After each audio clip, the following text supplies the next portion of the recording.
Hi plant people, good day and welcome back to our YouTube channel, Marjan's Garden. So for today's video guys, ay bibigyan ko kayo ng update doon sa mga succulents na galing kay Ma'am Janelina sa Raw of Janjan's Garden. Ayan, so dito tayo. Ayan, masikip dito guys, so kasi din na yung daanan natin, no? Punong-puno na. Yan, kasi meron tayong mga bagong propagation dyan, yung ating Aron P. Ayan, tapos dito pa sa baba. So, dito tayo guys magsimula. Ayan, ito yung ating agave na nakuha kay Ma'am Jen. So, nadiligan ko na to guys, kaya medyo nakainom na siya ng konti. And ayan siya guys, oh. Ayan, sana mapalaki ko yan. Ang ganda niyan guys eh. Ayan, so marami pa akong agave na kailangan i-collect. Ayan. So, ito naman, ayan siya. Medyo nagkaroon siya ng ganun sa dulo guys, so. Kaya, nilagay ko siya dyan sa pinakailalim kasi nilipat ko yan siya dito sa taas. Tapos, binalik ko siya dyan. Kasi baka mamaya nabigla siya ng araw. Kasi nga full bar siya, so mabilis siyang masunburn. So, dyan ko na lang muna siya sa ilalim. And hindi naman niya kailangan ng strong na sunlight. Ayan, kasi mabait naman yung ating mga haworthia. So, dito naman banda guys, ito yung ating... Ito guys, so, tingnan nyo yung isa kong carangulated na succulents. Parang mamamaalam. Pero okay naman yung stem niya dito. Pero dito niya kasi nagmamashi. Ayan, so, inaprot ko na lang siya guys. Baka sakaling makarecover pa. Hayaan ko muna siya dito. Dito muna siya. Ayan. So, ito yung ano natin, variegated little gem. Ayan siya guys. Nilipat ko siya dito sa pot na to. Okay naman siya. Ay, nadiligan ko na rin yan. Inispray ko lang. Ayan. Tapos, ito. Ayan, yung ating variegated super bomb. Yan. Yan, yung mga babies niya, guys. Nadiligan ko na rin to, guys. Yung mga babies niya, ayan, medyo lumalaki na, oh. Ayan. Ewan ko, parang hindi siya var, pero... makikita natin yan guys kapag lumaki. So kung hindi siya bar, okay lang naman guys. Hayaan na natin. Ayan o.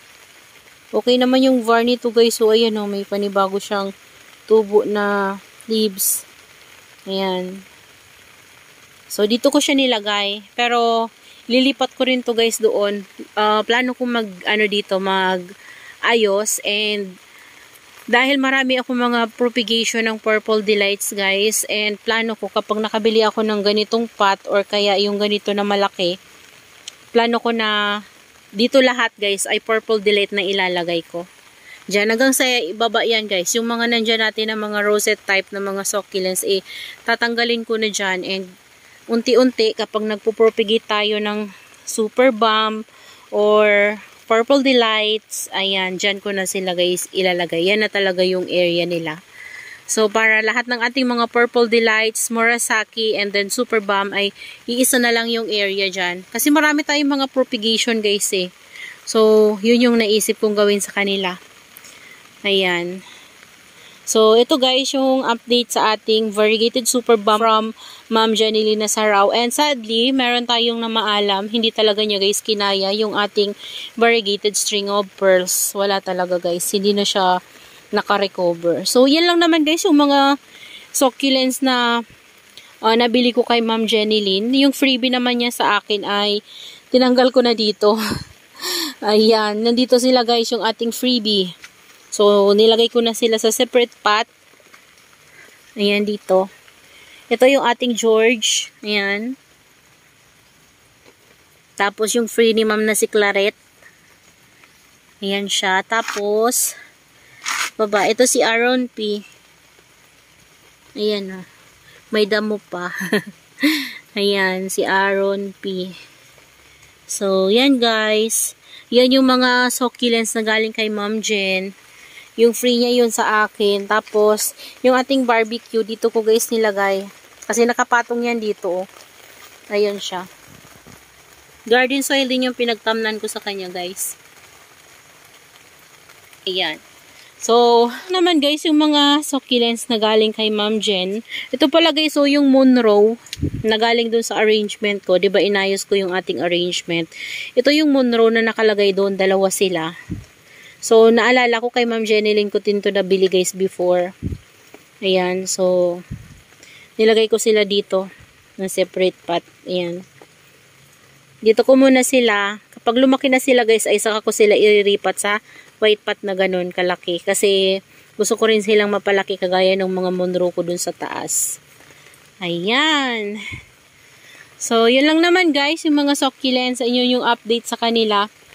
Yan yung galing kay Ma'am Jenilyn. And sabay ko na rin siguro yung mga succulents na galing kay Ma'am Connie. Ayan. So, eto, in-uproot ko muna siya guys. Ayan. So, eto, tinanggal ko muna siya guys sa kanyang pot kasi nakita ko nag-mushy yung kanilang ilalim. So, ayan. Meron na tong roots. Ayan. Meron na siyang roots. Pero tinanggal ko muna siya kasi ang dami niyang mga yellow leaves. Though, nung dumating talaga to sa atin guys, marami na talaga siyang yellow leaves. Kaso lang, nakita ko kasi parang yung yellow leaves niya guys na parang nangingitim na. Parang nagwa-watery siya. So, tinanggal ko muna guys. Ayan o. Ayan. Pero okay naman ito. Ayan. Dito ko muna siya kasi wala. Yung pot na napagtamnan ko sa kanya, sobrang laki. So, yun yung tinaniman natin ng burrito. So, ito, hanapan ko siya ng medyo maliit lang na pot.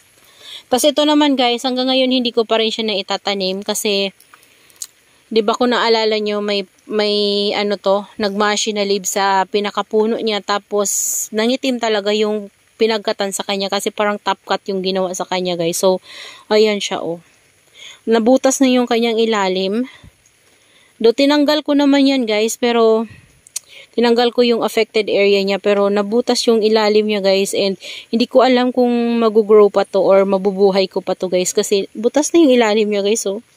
Nilagyan ko na siya ng ng tango, systemic fungicide baka kako fungus so ma-cure ng ating tango yung fungus niya. Yan. Nilagyan ko siya sa sugat niya mismo. Pero hindi naman guys naglagas na yung leaves niya. Ayan, wala naman na. Hindi naman na hindi nag-yellowish. Pero, ayun, hindi ko muna siya tinatanim. And wala pa siyang roots talaga, guys, oh. So, hinahayaan ko muna siya dito. Ayan. O, diba? Dalawa sila dyan. Pero ito, kakatanggal ko lang yan kanina. Kasi kanina ko lang tinanim yung burrito. Kanina ko lang siya pinropagate. Ayan, tapos, yung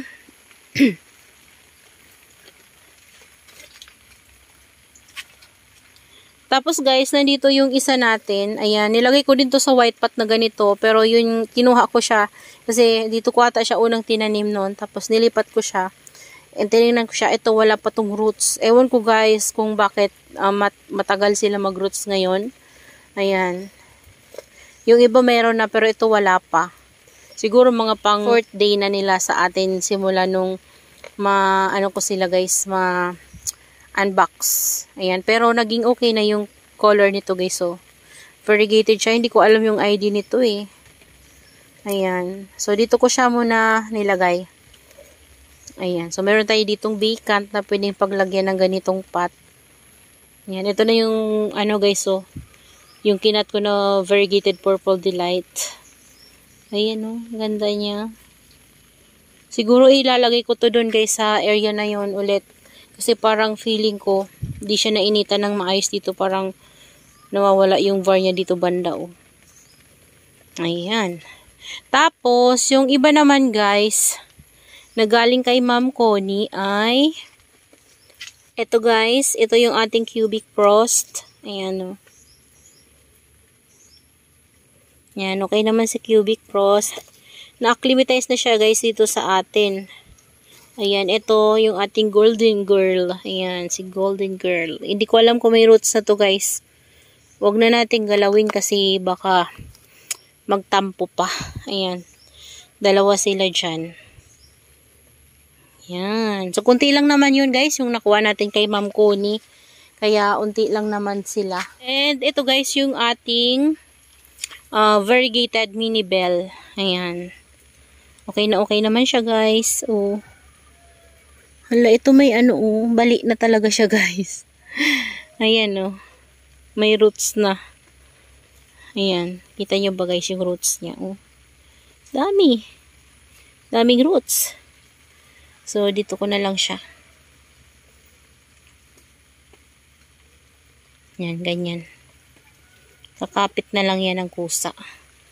Yan, balik na siya ng dumating siguro, tapos natuluyan na. Ayan siya guys. So, medyo nagkakaroon na rin siya ng color guys. So, ganda ng color nito.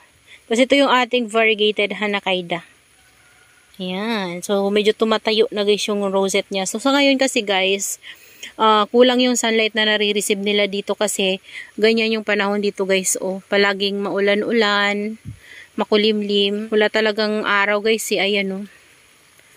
Madilim talaga. Kasi palaging umuulan dito. So, putik na nga dito. So, yun lang naman guys, yung mga succulents galing kay Ma'am Connie and kay Ma'am Janeline Nasarao. So, pinag-isa na lang natin para mabigyan natin lahat ng update. And, ayun, para mapakita ko sa inyo na okay lang naman sila guys, lahat. So, yun nga lang, meron talaga yung may naging problema na nang dumating sa atin. Yun, hindi ko alam kung masisave natin or mabubuhay ba natin. So, bibigyan ko na lang kayo guys ng update sa kanila kapag nabuhay ko sila. So, that's all for today and see you on my next vlog. Happy gardening everyone! Bye-bye!